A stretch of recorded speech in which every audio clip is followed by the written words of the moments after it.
I can usually tell the difference between when somebody's using an effect in Photoshop and actually using a lens that creates blur or creates focus effects.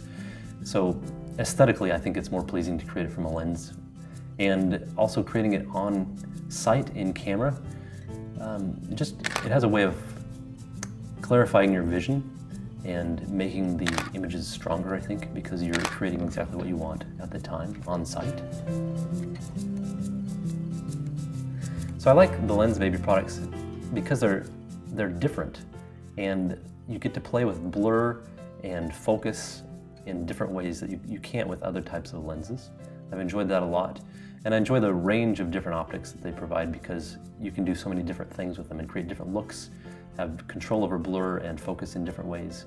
And these new lenses that are coming out, I think, are really exciting because they expand the potential for photographers and the arsenal that we have to work with to create the images that we dream of and want to make reality.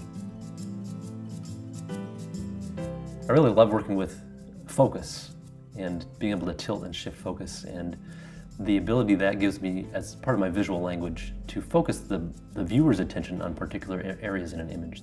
I also like the fact that I can control the blur, I can control what's out of focus, and I think blur and things out of focus are oftentimes just as beautiful as things that are in focus.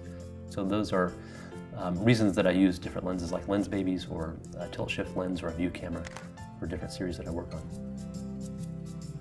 I'm really excited about the Edge 80. I've been asking for this lens for a long time from Lensbaby because it's a way for me to work with a digital camera and create effects that I could only previously create with a 4x5 or a lens of that sort on bigger cameras.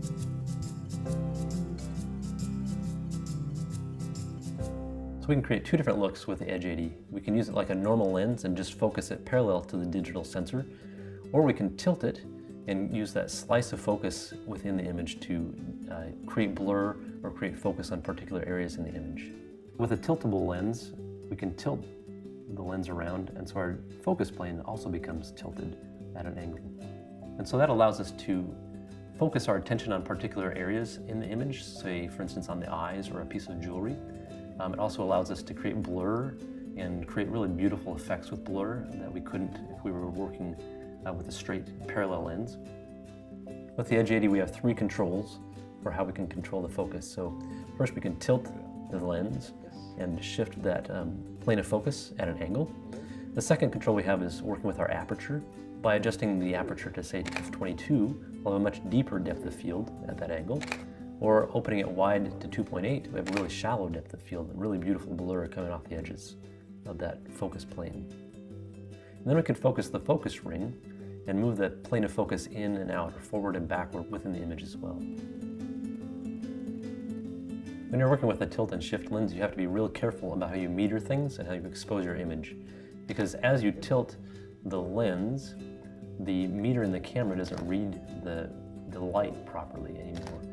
So I'll frequently shoot, and then I'll check my histogram on my image in my LCD screen to be sure I have the proper exposure, and then I'll shoot some more and test it again. It's also really important that you bracket your exposure, and I also like to bracket my focus because sometimes it looks like something's in focus and you're just slightly out of focus. All right, chin around to your right a little bit. Good.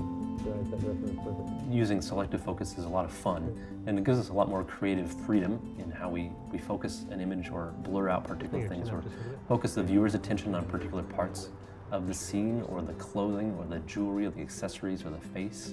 Perfect. Yeah, beautiful. I like Lensbaby's products because they expand the possibilities for my imagery. So I have more tools to work with to create more interesting images and to create something a little different. I think the images speak for themselves. Okay, let me take a look.